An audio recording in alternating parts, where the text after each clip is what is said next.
예, 여러분 안녕하세요. 성격심리학 비대면 수업 첫 번째 우리 1강 여러분과 함께 나누었는데요. 두 번째 1강에서의 두 번째 시간을 시작하도록 하겠습니다. 우리가 저번에 배운 성격을 이해하는 것의 중요성, 그리고 성격심리학이란 어떤 학문인가 다시 한번 짚어보도록 하겠습니다. 우선은 성격을 이해하는 것은 굉장히 중요하죠. 왜냐하면 우리 삶의 대부분은 인간 관계 속에서 펼쳐지고 어떤 사람을 만나서 어떤 관계를 맺느냐에 따라서 우리 인생이 상당 부분 결정되기 때문이죠. 우리 삶에서 중요한 의미를 지니는 한 사람 한 사람을 잘 알고 이해하는 것은 그만큼 참으로 중요한 일이죠.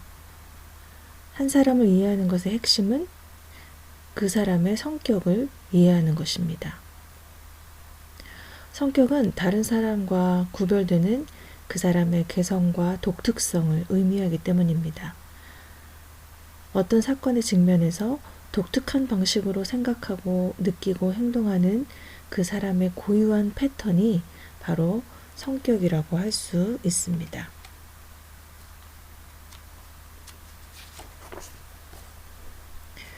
성격의 이해가 중요한 그런 상황들 우리가 한번 살펴봤고요. 우리 인간은 사회적인 동물이기 때문에 인간은 다른 사람들과의 관계 속에서 삶을 영위하도록 그렇게 진화되었을 뿐더러 다른 사람과의 관계 속에서 행복을 추구하는 존재이기도 하죠. 그래서 여러분 누구나에게 사랑받고 싶은 마음, 인정받고 싶은 마음, 이런 마음들이 있죠. 그래서 다른 사람의 인정과 사랑을 추구하는 동시에 또 다른 사람과의 친밀한 관계 속에서 기쁨과 행복을 경험하는 것이 바로 우리 인간이기 때문이에요. 그래서 인간관계는 행복의 가장 큰 원천인 동시에 불행의 가장 큰 원천이기도 합니다. 그래서 많은 현대인들이 호소하는 고통과 불행의 주된 원인은 어떻게 보면 인간관계 갈등이라고 볼 수 있죠. 그래서 원만한 인간관계 속에서 행복한 삶을 누리기 위해서는 상대방의 성격을 잘 이해하는 동시에 자신의 성격 또한 잘 이해하는 것, 즉 지피지기의 노력이 매우 중요합니다. 그래서 심리학자들은 인간의 성격에 대해서 깊은 관심을 가지고 있고 계속해서 연구하는 이유가 여기 있다고 볼 수 있습니다. 우리 지난 시간에 배웠던 성격이란 무엇인가에 대해서 여러분 답할 수 있습니까? 성격이 무엇이죠? 개인의 심리적인 속성 중에서 무엇을 성격이라고 합니까? 개인이 나타내는 다양한 특성과 행동 중에서 성격에 속하는 것과 그렇지 않은 것은 어떻게 구별되죠? 예, 성격을 우리가 단순하게 정의를 하자면 성격은 한 개인의 특징적인 사고, 행동, 감정 양식을 말합니다. 그렇지만 성격은 개인의 특성을 이해하기 위한 좀 더 다양한 그런 의미를 지니고 있다고 볼 수 있어요. 그래서 여러 심리학자들이 제시하고 있는 성격의 정의를 우리가 한번 살펴보자면 첫 번째로 우리 알포트라는 사람이 나오는데 이 알포트는 초기 성격 연구의 대표적인 인물이라고 볼 수 있어요. 이 알포트가 성격에 대해서 이렇게 정의했습니다. 한 개인의 독특한 행동과 사고 및 감정의 패턴을 생성해내는 개인 내부에 존재하는 심리, 신체적 체계의 역동적인 조직이다. 이렇게 정의하고 있습니다. 다시 한번 볼까요? 한 개인의 독특한 행동과 사고 및 감정의 패턴을 생성해내는 개인 내부에 존재하는 심리, 신체적 체계의 역동적인 조직이다. 예, 한 번 더 읽으니까 좀 이해가 되시죠? 네, 그리고 이제 또 한 사람 폴 비넨 존이라는 저명한 이제 성격 심리학자들이 있어요. 그런데 이 성격 심리학자, 아주 저명한 성격 심리학자인 그 펄빈이 뭐라고 얘기했냐면, 성격에 대해서 한 개인이 감정을 느끼고 사고하고 행동할 때 나타나는 일관성 있는 패턴을 설명할 수 있는 개인의 특성들이라고 정의했다는 것이죠. 네, 그래서 성격에 대한 이런 다양한 정의들을 종합을 해보면 몇 가지 요소로 요약이 될 수 있습니다. 첫 번째로는 독특성이에요. 각 개인이 나타내는 행동의 독특성을 설명하는 개념이 바로 성격이라고 할 수 있어요.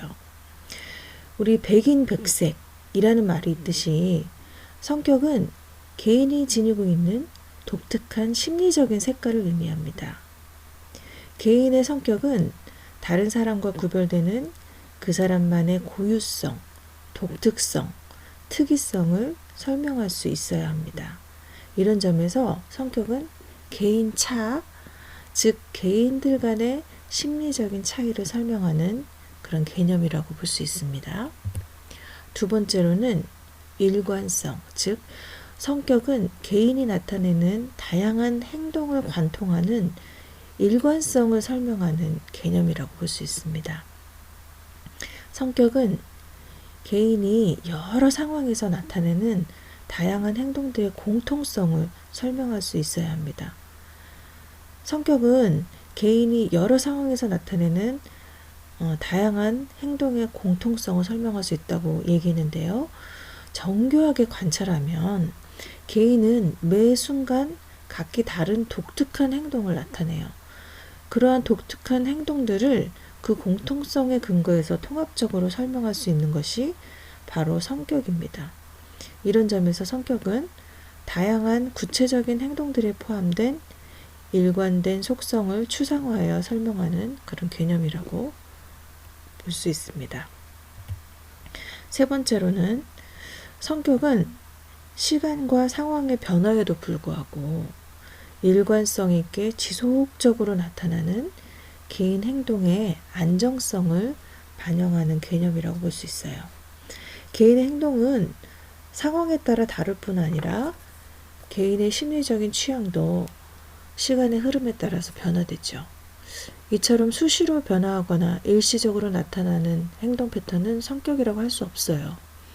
시간과 상황의 변화에도 불구하고 일관된 행동 패턴이 지속적이고 안정적으로 나타날 때 그런 패턴을 성격이라고 얘기할 수 있습니다.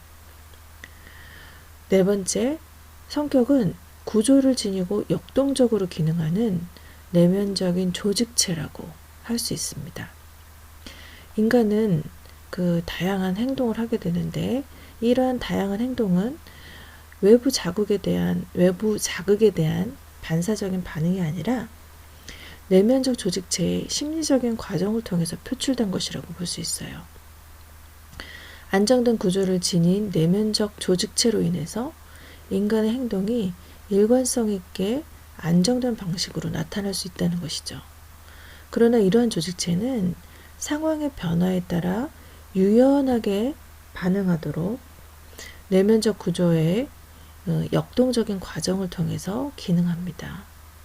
성격이라는 내면적 조직체는 물질적인 형태로 존재하거나 감각적으로 인식할 수 있는 실체가 아니라 개인 행동의 독특성과 일관성을 설명하기 위한 심리학적 구성 개념이다. 이렇게 말할 수 있습니다.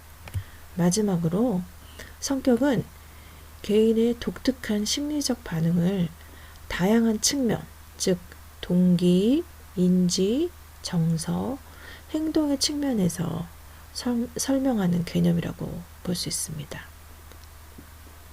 개인마다 동일한 자극 상황에서 나타내는 동기, 사고, 감정, 행동의 반응이 모두 다르다고 볼 수 있어요. 성격은 다양한 생활 사건에 반응하는 개인의 독특성을 동기가 뭐죠? 주된 욕구와 행동 동기라고 할 수 있죠. 그리고 인지는 뭐죠? 인지는 사고방식과 신념 체계라고 볼 수 있어요. 정서는 정서적인 체험과 행동적인 표현 양식이라고 볼 수 있고요.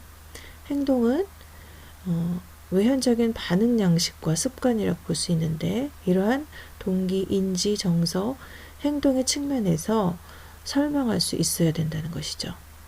자, 정리를 하자면 성격은 동기, 인지, 정서, 행동에 있어서 개인의 독특성, 일관성, 안정성을 설명하는 개념으로서 내면적인 구조와 역동을 지닌 심리적인 조직체로 가정되고 있다. 이렇게 정의할 수 있습니다. 성격 심리학의 주요 관심사가 무엇이라고 얘기했죠? 네, 이것을 다시 한번 살펴보자면 심리학은 뭘까요? 자기 이해와 인간 이해를 추구하는 자기 성찰적인 학문이라고 볼 수 있죠. 성격 심리학이라는 것은 개인의 성격을 연구하는 이러한 심리학의 한 분야라고 할 수 있는데요. 한 인간을 통합적으로 이해하는 데에 그 초점을 맞추고 있습니다. 성격 심리학의 1차적인 관심은 먼저 성격의 개인 차를 이해하고 설명하는 것입니다. 다른 사람들과 구별되는 개인의 독특한 심리적인 특성을 이해하는 것이라고 할 수 있죠. 그러나 개인의 성격에는 인간의 독특한 면도 있지만 인간의 보편적인 특성도 포함되고 있다. 이렇게 볼 수 있습니다. 성격 심리학은 모든 인간들이 보편적으로 지니고 있는 공통된 특성, 즉 인간 본성을 밝히는 일에 깊은 관심을 가지고 있습니다. 나는 누구인가? 나는 어떠한 심리적인 특성을 지닌 존재인가? 그 사람은 어떤 존재인가? 그 사람은 어떤 성격의 소유자인가? 인간이란 과연 어떤 심리적인 존재인가? 이러한 물음들에 대답하기 위한 심리학 분야가 바로 성격 심리학이다. 이렇게 얘기할 수 있습니다. 한 인간의 심리적인 특징은 크게 세 가지 측면에서 탐구될 수 있는데, 여러분이 그림을 보시는 것처럼 개인은 이 세상 어느 누구와도 다른 자신만의 고유한 심리적인 특성을 지닌 존재인 동시에 여러 집단의 구성원으로서 그 집단의 독특한 문화를 내면화하고 있을 뿐 아니라 인류 진화의 보편적인 유산을 지니고 있는 그런 존재이기도 합니다. 이처럼 개인의 특성은 개인적인 특성, 집단 공유적 특성, 그리고 인간 보편적 특성, 이렇게 3층 구조를 지닌 것으로 이해할 수 있습니다. 한 인간을 이해하기 위해서 이러한 세 가지 측면의 통합적인 이해가 필요하다. 이렇게 볼 수 있습니다. 우리가 첫 번째로 보는 성격의 개인적인 특성, 즉 개인차라고 할 수 있죠. 이것이 성격 심리학에 어떻게 보면 가장 큰 관심사라고 볼 수 있습니다. 개인의 독특한 성격 특징, 그리고 개인차를 설명하고 이해하는 그런 것이라고 볼 수 있습니다. 인간은 각기 독특한 개성을 지닌 그런 존재라고 볼 수 있어요. 인간은 각자의 삶에서 충족시키려는 그런 욕망과 추구하는 가치가 다를 뿐 아니라 생활 속에서 접하는 사건들을 해석하고 판단하는 양식이 모두 다 다르다고 볼 수 있고요. 또 다양한 사건의 측면에서 체험하는 감정이 다를 뿐 아니라 그러한 감정을 표현하고 대응하는 그런 행동 방식이 다르다고 볼 수 있습니다. 그래서 성격 심리학은 개인이 지닌 고유한 성격적인 특성을 다양한 측면에서 연구하는데 가장 주된 관심을 가지고 있습니다. 성격의 집단 공유적인 특성을 보면 우리 개인은 누구나 다양한 집단의 구성원으로서 성장하면서 집단의 문화적인 특성을 내면화하기 내면화하고 있습니다. 그래서 인간의 성격을 이해하기 위해서는 이처럼 집단 구성원들이 공유하고 있는 심리적인 특성을 이해하는 것이 중요하다고 볼 수 있어요. 인간은 남자 또는 여자로서 남성적 또는 여성적인 특성을 공유합니다. 또한 인간은 특정한 연령층에 속할 뿐 아니라 특정한 종족이나 민족, 생활문화권, 사회 경제적인 계층, 교육 수준, 직업, 성격 유형과 같은 다양한 집단의 구성원이기도 합니다. 과연 남자와 여자는 심리적 특성에 있어서 어떻게 다른가? 많이 다르죠. 그래서 화성에서 온 남자, 금성에서 온 여자 이런 말이 있듯이 남자와 여자는 심리적인 특성에 있어서 매우 다르다 이렇게 볼 수 있습니다. 또 인간은 연령층, 즉 발달 단계에 따라서 어떤 독특한 심리적인 특성을 나타내기도 하죠. 어린 그 10대와 20대가 느끼는 것과 30대가 느끼는 것과 40대, 50대, 60대, 70대가 느끼는 그런 것들이 다 다르고 심리적인 특성이 다 다르다고 볼 수 있습니다. 또 특정한 직업에 따라서도 뭐 예를 들자면 교육자냐, 법조인이냐, 군인이냐, 뭐 공무원이냐, 세무사이냐, 사업가이냐, 운전기사냐 이런 것에 따라서 또 심리적인 특성이 다르고요. 또 성격 유형, 여러분이 MBTI나 이런 것들을 해보셨을 수 있는데요. 이런 성격 유형에 따라서도 굉장히 다르죠. 내가 외향이냐, 내향이냐, 또 내가 어떤 비관주의적인 특징이 있느냐, 또 완벽주의자에 속하냐, 이런 것에 따라서 심리적 특성이 어떻게 나타나는가, 다르게 나타나죠. 예. 또 특정한 국가의 국민이나 민족은 어떤 성격적인 특성을 공통적으로 지니고 있는가. 예를 들어서 한국인은 어떤 성격적인 특성을 지니는가.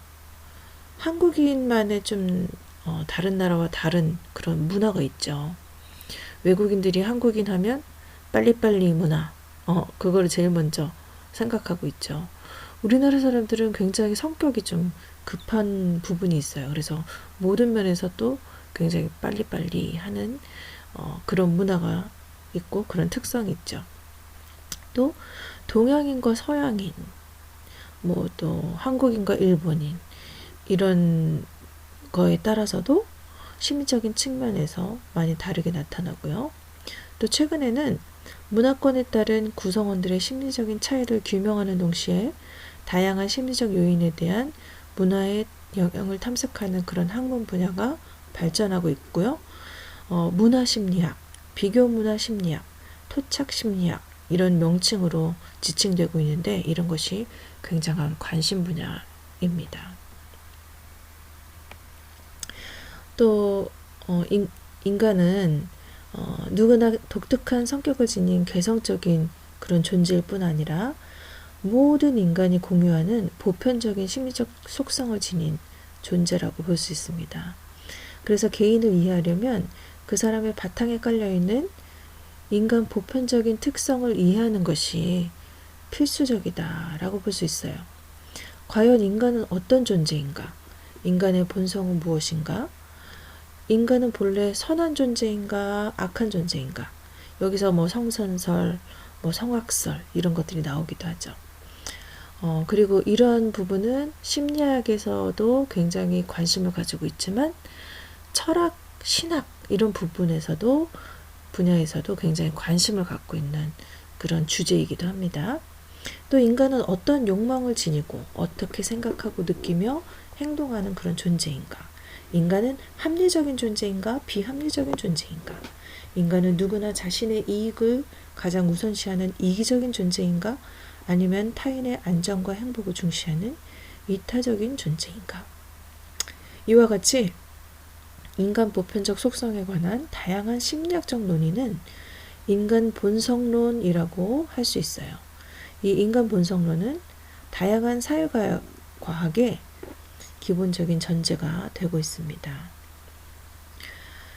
예, 그래서 우리 성격 심리학이 그 성격 심리학의 연구 주제를 우리가 저번 시간에 살펴봤었는데 뭐 성격의 현상적 기술과 측정, 그리고 성격의 결정 요인, 성격의 구조와 심리적 과정에서의 그런 연구 주제들 우리가 한번 살펴봤었는데, 그 중에서 우리가 한 3가지 정도만 다시 한번 살펴보자면, 여러분이 좀 궁금해하는, 성격 심리학에서 좀 궁금해하는 그런 몇 가지들을 조금만 더 정리를 하겠어요.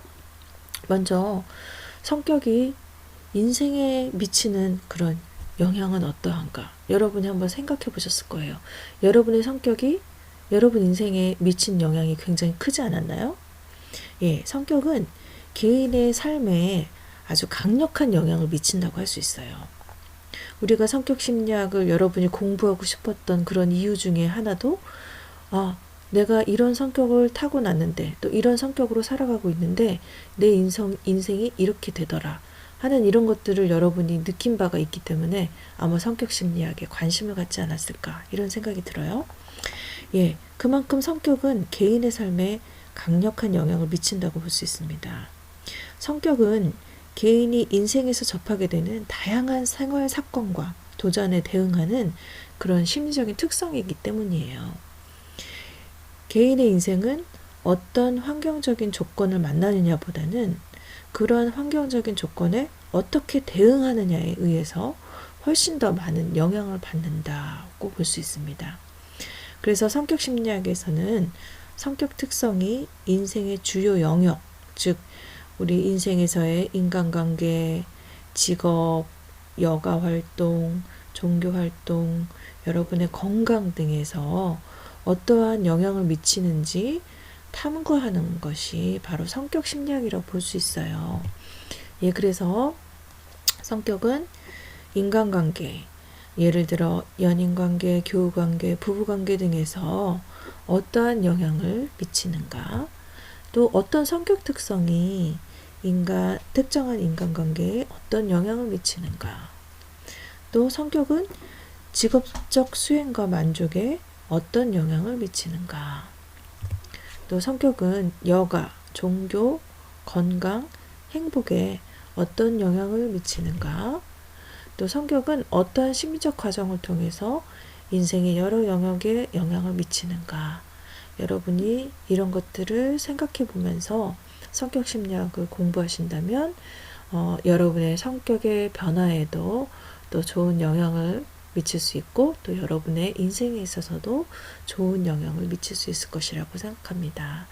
그러면 지금 얘기한 것처럼 이 성격이 변화되는가, 그리고 성격이 성숙되어지는가 하는 부분에 있어서도 여러분이 많은 관심을 가지고 있으실 거예요.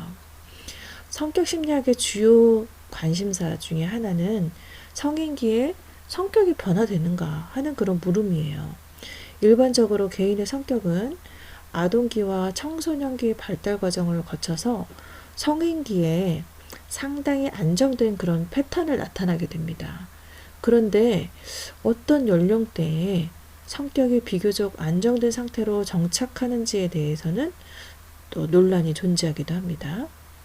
또한 과연 성인기 이후에는 어떤 성격 발달이 이루어지는지, 그리고 성인기 이후에도 성격이 변화되는지, 이런 것이 굉장히 중요한 연구 관심사로 떠오르고 있습니다. 그래서 심리학자들은 성격을 이해할 뿐 아니라 성격을 긍정적으로 변화시키는 방법에 대해서도 깊은 관심을 가지고 있습니다. 특히 이제 여러 성격 장애들이 있어요. 여러분들이 이제 주변에 보시면 저 사람 성격 장애인가 싶을 정도로 굉장히 성격이 좀 이상한 사람들을 볼 수 있고요. 또 자꾸 자살 시도를 하는 그런 사람들도 볼 수 있어요. 이런 사람들은 경계선적 인격 장애를 가진 사람들이고, 또 굉장히 이기적이고 자기가 돋보여야 되고 남을 착취하려고 하는 그런 사람들 있죠. 이런 사람들은 자기애성 성격 장애인이라고 할 수 있어요. 그런데 이러한 성격 장애들을 가지고 있는 사람들이 의외로 굉장히 많이 있는데, 이러한 성격 장애를 치유하고 또 그만큼 또 여러분들이 가지고 있는 성격의 강점들이 있는데 이 성격 강점을 함양함으로써 개인을 좀 더 건강하고 성숙한 성격으로 변화시키는 것이 바로 심리학의 매우 중요한 과제입니다. 그래서 성인기 이후에 성격은 고정되어 불변하는가 아니면 변화하는가, 또 성격은 세월의 흐름과 연령의 증가에 따라 어떻게 변화하는가, 어떤 심리사회적인 요인이 성격의 변화에 어떻게 영향을 미치는가, 성격을 변화시키기 위해서는 어떤 노력이 필요한가, 부적응적 성격, 즉 성격 장애는 어떻게 치료될 수 있는가, 또 긍정적인 성격, 즉 성격 강점은 어떻게 더 함양할 수 있는가 하는 그런 연구 주제, 과제를 가지고 있는 것이 바로 성격 심리학이다, 이렇게 볼 수 있습니다. 예, 마지막으로 성격 심리학은 인간의 성격과 심성에 관한 매우 다양한 주제에 관해서 학문적인 관심을 지니고 있습니다. 인간의 본성을 비롯해서 다양한 문화적인 집단의 성격적인 특성을 밝히는 것도 성격 심리학의 아주 중요한 과제 중의 하나라고 볼 수 있습니다. 성격 심리학자들은 다음과 같은 물음에 답하기 위해서 많은 연구들을 하고 있습니다. 즉, 인간의 본성은 무엇인가? 인간은 선천적으로 어떤 심리적 성향을 지니고 태어나는가? 인간을 움직이는 가장 기본적인 심리적 요인은 무엇인가? 남자와 여자는 심리적 측면에 있어서 어떻게 다른가?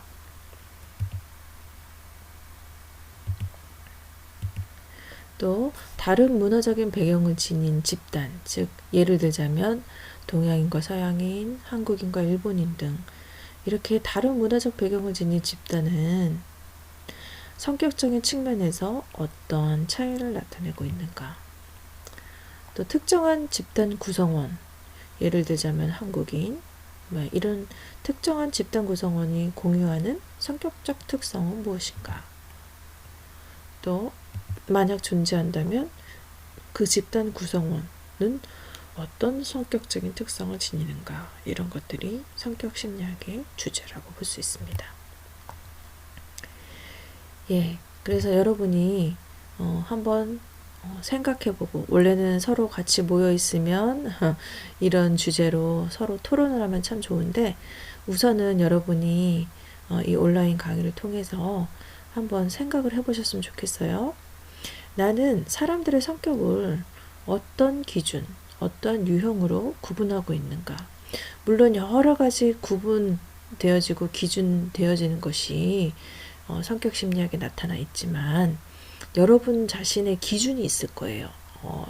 다른 사람들의 성격에 대해서 판단하고 하는 그런 여러분의 기준과 유형이 있을 건데, 그것은 어떤 것인지 한번 여러분 생각해 보시고, 성격 형성의 유전과 환경 중에 어떤 것이 더 중요하다고 여러분 생각하십니까? 그리고 성격 궁합이라는 게 있죠. 어떤 커플이 가장 원만한 그런 커플일까? 가장 원만하게 오래도록 지속될까? 모두 내향적인 경우 어떨까요? 좀 답답하긴 하죠. 서로 얘기를 안 하고 자기 안에 그냥 담아두는 경우들이 많죠. 그리고 두 번째로는 모두 외향적인 경우 어떨까요? 이런 경우는 좀 정신이 없죠. 네. 또 한 사람은 내향적이고 한 사람은 외향적인 경우, 이런 경우는 어떨까요? 서로 이해 못하는 경우도 많이 있죠. 그렇다면 어떤 커플이 가장 원만할까? 여러분 한번 생각해 보세요. 어떤 커플이든 서로 맞추어 나가면 다 원만하다고 볼 수 있습니다. 성격은 학업 성적과 관계가 있을까요? 어떤 성격 특성이 학업 성적에 영향을 미칠까요? 성격은 세월의 흐름에 따라 변화하는 것일까요? 고정된 것일까요? 성격은 노력에 의해서 변화될 수 있을까요? 예, 이런 것들을 생각해 보시면 좋겠습니다. 예, 우리 성격 심리학이 어떻게 발전되어져 왔는지 그 발전 과정을 여러분들하고 한번 더 이해하고 짚어보고 가야 될 것 같아요. 여러분 여기에 있는 이론들 여러분 많이 들어보셨죠? 예, 성격 심리학이 이렇게 변화되어졌고 발전되어졌는데 성격 심리학뿐 아니라 심리학에서의 어떻게 보면 고전이라고 볼 수 있는 것이 바로 이제 정신분석 이론이라고 볼 수 있고요. 이 정신분석 이론, 행동주의, 인본주의, 인지주의 이것은 성격 심리학의 발전 과정뿐 아니라 우리 심리학의 어떻게 보면 커다란 줄기가 이렇게 쭉 이어져 온 것이라고 볼 수 있습니다. 심리학의 과거는 길지만 어떻게 보면 심리학의 역사는 굉장히 짧다고 볼 수 있어요. 심리학의 과거는 서양의 경우는 고대 그리스의 아리스토텔레스로 거슬러 올라갈 수 있지만 현대 심리학의 역사는 19세기 후반 독일의 윌리엄 분트가 인간의 지각 과정을 실험실에서 연구하면서 시작되었다고 볼 수 있어요. 성격 심리학의 역사 역시 굉장히 짧지만 그 과거는 길다고 볼 수 있습니다. 현대 성격 심리학이 시작된 것은 20세기 초반이지만 성격에 대한 학문적인 그런 관심은 어떻게 보면 기원전 고대 사회로 거슬러 올라간다고 볼 수 있어요. 고대 그리스의 의학자인 히포크라테스 여러분 들어보셨죠? 예, 히포크라테스는 이제 의학자잖아요. 그런데 이 사람은 인체를 구성하는 네 종류의 체액, 즉 혈액, 흑담즙, 황담즙, 점액 중 어떠한 체액이 우세한지에 따라서 개인의 성격과 행동 방식이 달라진다고 주장했어요. 또 로마의 의학자인 갈렌이라는 사람은 이 히포크라테스의 체액론을 발전시켜서 인간의 기질을 다혈형, 우울형, 점액형, 담즙형으로 분류함으로써 최초의 기질 유형론을 제시했습니다. 그래서 또 이것이 발전되어서 온 것이 바로 여러분이 잘 알고 있는 융이 분류시킨 16가지의 성격 유형으로 분리시킨 여러분 MBTI 아시죠? 예, 지금 이렇게 발전되어졌다고 볼 수 있어요. 성격은 시대와 장소를 막론하고 인간의 주요한 관심사였기 때문에 이후에도 많은 주장이 제기되었습니다. 주로 철학자나 의학자에 의해서 인간의 성격은 다양한 방식으로 분류되고 그러한 성격이 형성되는 그런 원인에 대한 주장도 제시되었습니다. 이러한 주장은 개인의 그런 주관적인 관찰과 사색에 근거한 것으로서 그런 객관성이 좀 부족하다고 이렇게 볼 수 있습니다. 그래서 이 히포크라테스와 어떤 또 그 히포크라테스의 그런 학문을 또 발전시킨 또 갈렌의 체액론 이것에 또 의거해서 또 어떤 것이 나왔냐면 여러분 그 도형심리라고 또 들어보셨나요? 예, 도형심리가 어떻게 보면 우리 기질에 대한 이러한 기질에 대한 것을 또 분류시키는 또 그 도형을 그려봄으로 그 사람의 현재의 심리 상태도 또 파악할 수 있는 그런 것들인데요. 이것은 제가 이제 여러분과의 대면 수업을 할 때 또 여러분에게 또 그런 것을 또 해볼 수 있는 그런 기회를 또 드리도록 하겠습니다. 자, 그럼 성격 심리학의 이론적인 그런 입장을 우리가 한번 이제 살펴보도록 하겠습니다.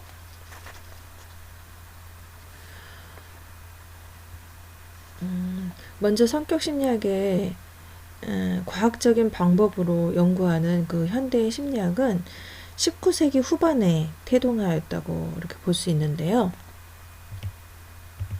그냥 이것만 보면서 해야 되겠네요. 1879년에 윌리엄 분트는 독일의 라이프치히 대학의 심리학 실험실을 개설하고 인간의 정신 현상에 대한 그런 과학적인 연구를 시작한 것이 현대 심리학의 효시로 여겨지고 있어요.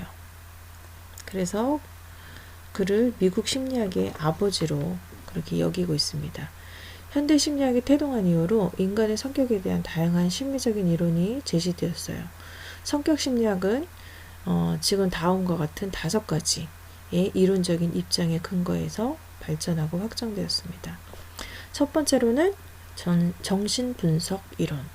여러분 누가 떠오르나요? 정신분석 이론 하면 20세기 초 오스트리아의 신경과 의사인 지그문트 프로이드가 여러분 생각나실 것입니다.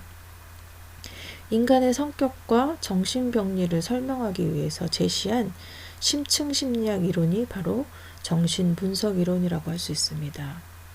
프로이드는 히스테리를 비롯한 심리적 장애를 지닌 환자들을 치료하는 과정에서 무의식과 성욕의 중요성을 인식했어요. 그래서 1900년도에 꿈의 해석을 발간하면서 정신분석 이론을 구체적으로 제시했습니다. 이후에 많은 저서를 통해서 성격의 구조와 과정을 심층심리학적으로 설명하면서 정신분석 이론을 발전시켰어요.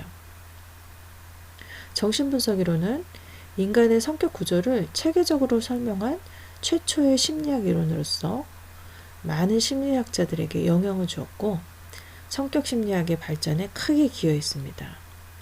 한때 프로이드의 동료였던 칼 융 그리고 알프레드 아들러 많이 들어보신 학자들이죠. 이 사람들은 의견 차이로 각자 독립적인 연구를 수행해서 칼 융은 분석 심리학을 만들었고요.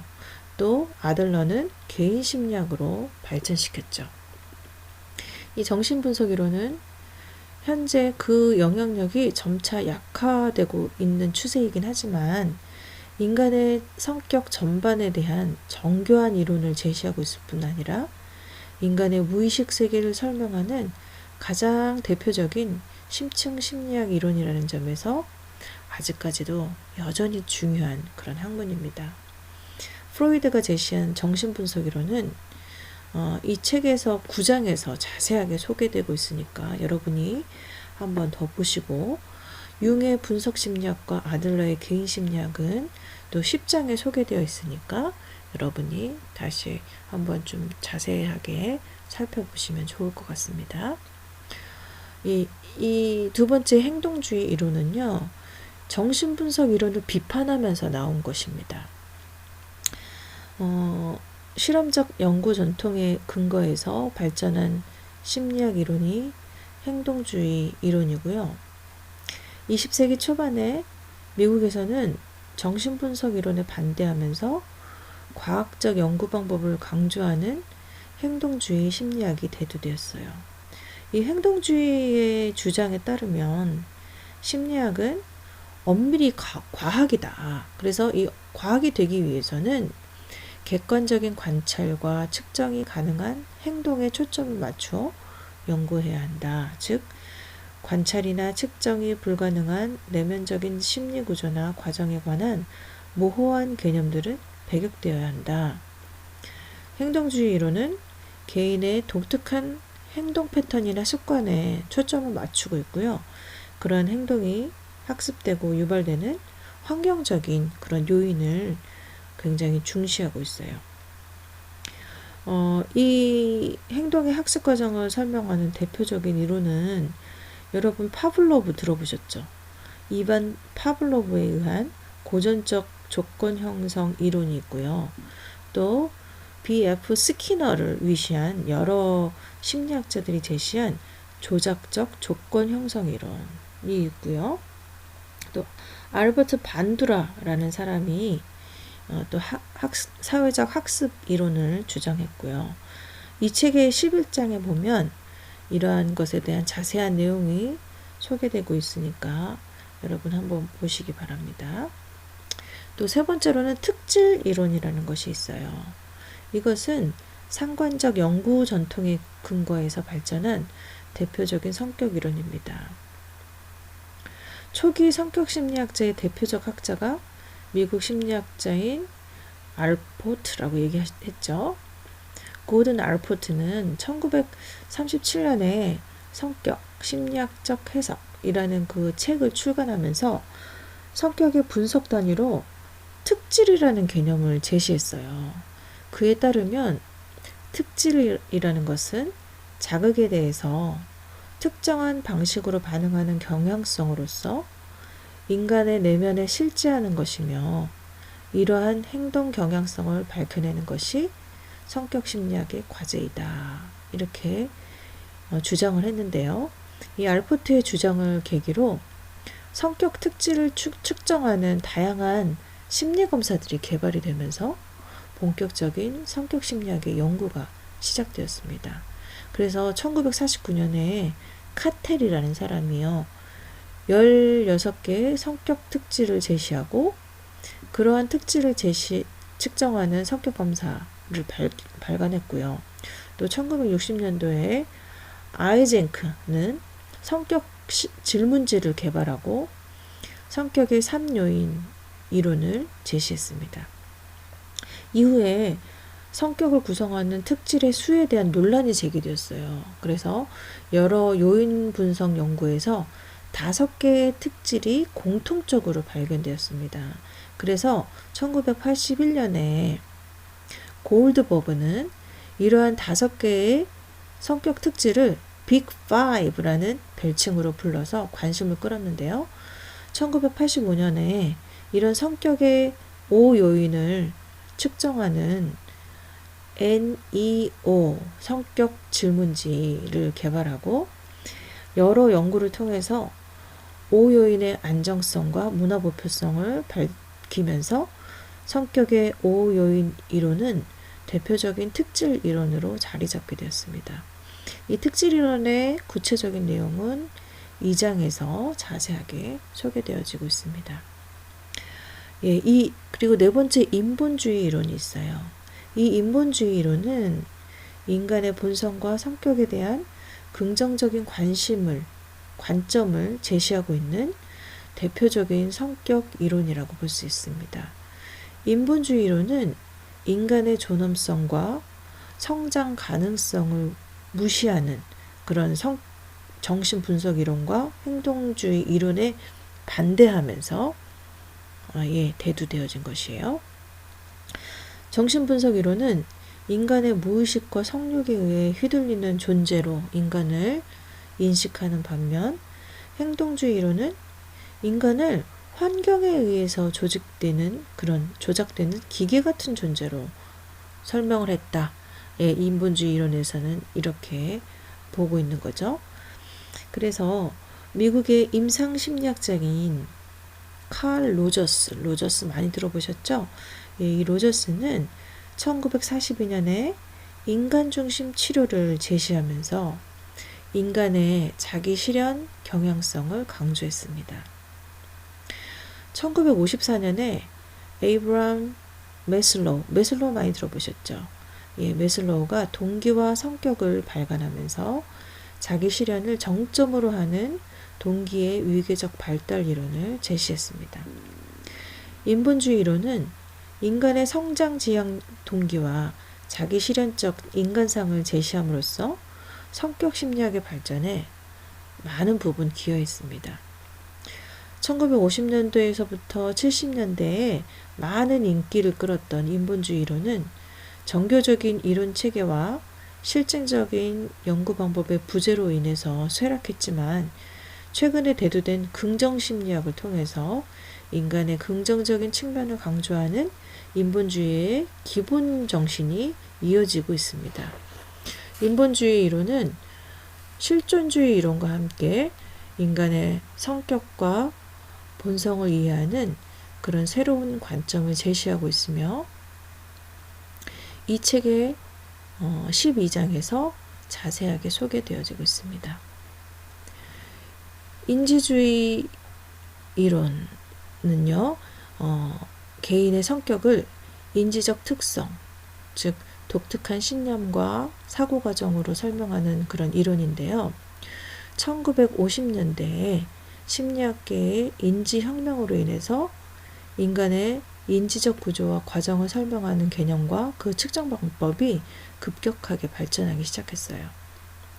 그래서 1955년에 미국의 임상심리학자인 켈리가 개인적 구성 개념의 심리학을 출간해서 인간의 성격과 행동을 이해함에 있어서 인지적인 그런 요인의 중요성을 강조했어요. 1958년에는 알버트 앨리스라는 사람이 비합리적 신념의 변화에 초점을 맞추는 합리적 정서 치료를 제안했고 1964년에 아론 백이라는 학자가 우울증의 인지적인 특성을 밝히면서 인지 치료를 제시했습니다. 그래서 여러분 인지 행동 치료 많이 들어보셨죠? 인지 행동 치료는 어떻게 보면 이제 가장 최근의 것이라고 볼 수 있고요. 그리고 병원에서도 또 많이 사용되어지는 이론이라고 볼 수 있습니다. 치료 방법이라고 볼 수 있습니다. 예, 인지주의 이론은 임상적 연구 전통에서 시작되었으나 이후에 실험적 연구 전통과 통합되어서 객관적 과학성과 임상적 유용성을 확보함으로써 성격 심리학뿐만 아니라 임상 심리학을 비롯한 다양한 심리학 분야에서 각광을 받게 되었습니다.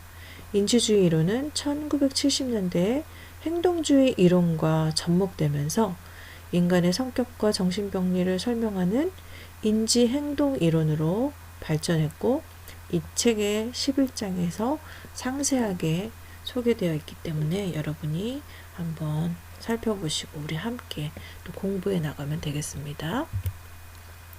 성격 심리학의 최근 추세는 어떨까요? 이렇게 성격 심리학은 심리학의 핵심 분야로서 지난 세기 동안 우리가 살펴본 것처럼 많은 발전을 이루었죠.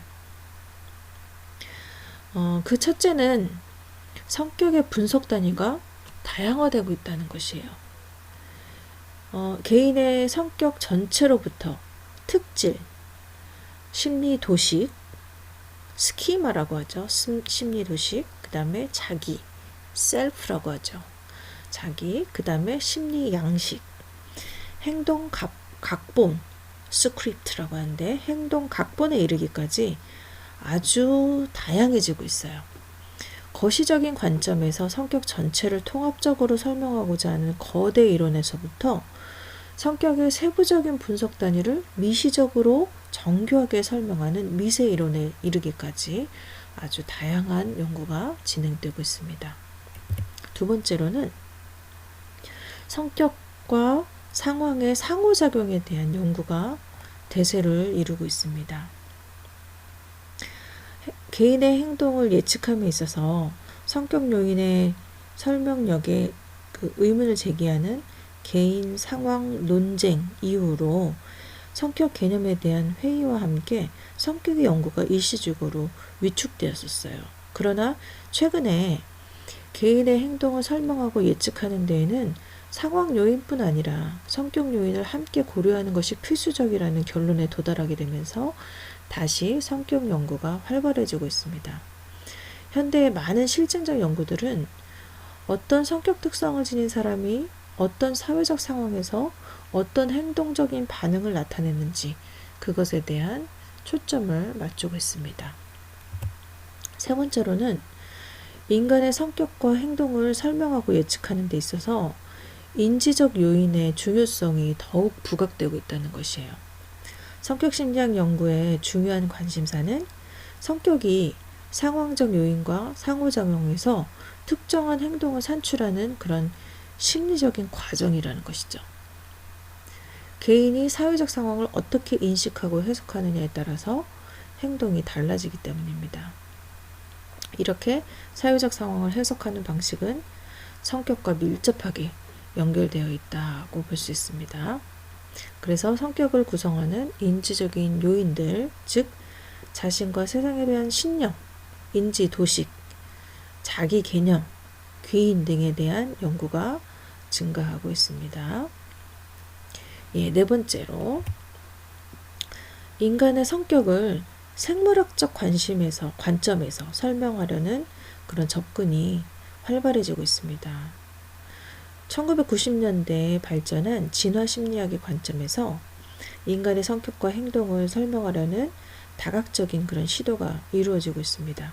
특히 인간의 본성과 남녀의 성격 차이를 설명하는데 진화심리학적인 관점이 아주 커다란 기여를 했습니다. 또한 유전생물학과 신경과학이 발전하면서 유전적인 요인과 뇌의 신경생리학에 근거하여 성격과 행동을 설명하려는 다양한 이론들이 제시되고 있습니다. 마지막으로 성격의 극단적인 형태, 즉 성격 장애라고 할 수 있죠. 그리고 성격의 어떻게 보면 긍정적인 형태, 성격 강점에 대한 관심이 증가하고 있습니다. 최근에 발간된 정신장애 분류 체계인 DSM-5에서는요. 성격의 5요인 이론과 접목한 성격장애의 진단 기준이 대안 모델로 제시되었어요. 성격장애의 심리적인 특성을 다각적으로 탐색하는 연구가 진행되고 있을 뿐 아니라 성격장애의 다양한 치료법들이 개발되고 있습니다. 또한 최근에 긍정심리학이 발전하면서 성격의 긍정적인 측면에 대한 관심이 증가하고 있습니다. 이러한 성격 강점과 미덕에 대한 그런 분류 체계가 이제 제시되었으며 성격 강점을 함양하는 다양한 방법에 대한 연구가 이루어지고 있습니다. 이처럼 성격의 변화에 대한 관심이 증가하고 있으며 특히 성격장애의 치료와 성격 강점의 육성, 함양 이것은 심리학의 가장 중요한 관심사가 될 것이라고 보고 있습니다.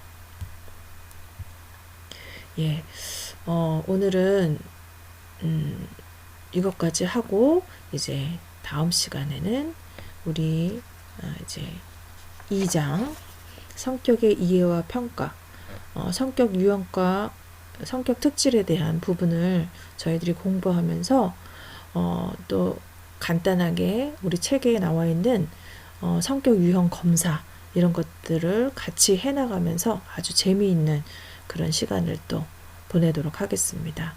여러분 수고 많으셨습니다.